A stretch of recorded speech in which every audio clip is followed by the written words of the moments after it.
2. Passive voice, જે વાક્યમાં કર્તા પોતે કામ ન કરે એટલે કે વાક્યમાં સબ્જેક્ટ આપેલો ન હોય તેને પેસિવ વોઇસ કહેવાય છે. ફ્રેન્ડ્સ, યાદ રાખો, પેસિવ વોઇસના વાક્યોમાં થી, માં, વડે, દ્વારા, સાથે, પાસેથી, પર, પરથી વગેરેથી જોડાયેલા શબ્દો ક્યારેય ઓબ્જેક્ટ કે સબ્જેક્ટ બનતા નથી. એક્ઝામ્પલ 1. ખોટું ન બોલવું જોઈએ. આ વાક્યમાં બોલવાની ક્રિયા થાય છે, પણ બોલવાની ક્રિયા કોણ કરે છે તે આપ્યું નથી. તેથી આ વાક્યમાં બોલવું વર્બ અને ખોટું ઓબ્જેક્ટ થાય છે. 2. રાજુને ફસાવવામાં આવી રહ્યો છે. આ વાક્યમાં ફસાવવાની ક્રિયા થાય છે, પણ ફસાવવાની ક્રિયા કોણ કરે છે તે આપ્યું નથી.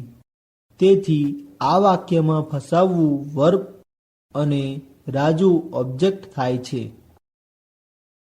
3. જંગલી પશુઓને બચાવવા જોઈએ.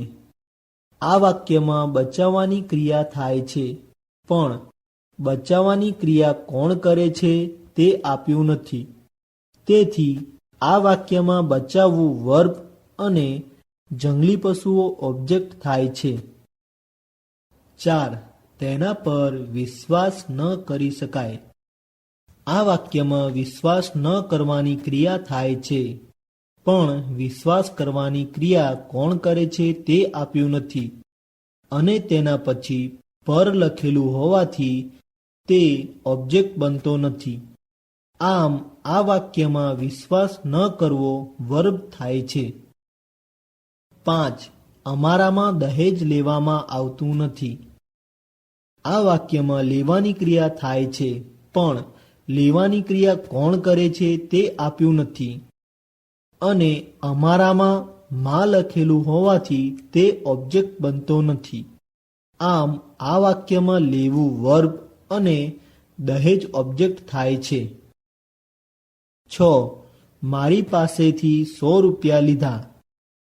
આ વાક્યમાં લેવાની ક્રિયા થાય છે, પણ લેવાની ક્રિયા કોણ કરે છે તે આપ્યું નથી અને મારી પછી પાસેથી લખેલું હોવાથી તે ઓબ્જેક્ટ બનતો નથી. આમ આ વાક્યમાં લેવું વર્બ અને 100 રૂપિયા ઓબ્જેક્ટ થાય છે. આ બધા વાક્યોમાં સબ્જેક્ટ આપેલો નથી, તેથી આ વાક્યોને પેસિવ વોઇસના વાક્યો કહેવાય છે.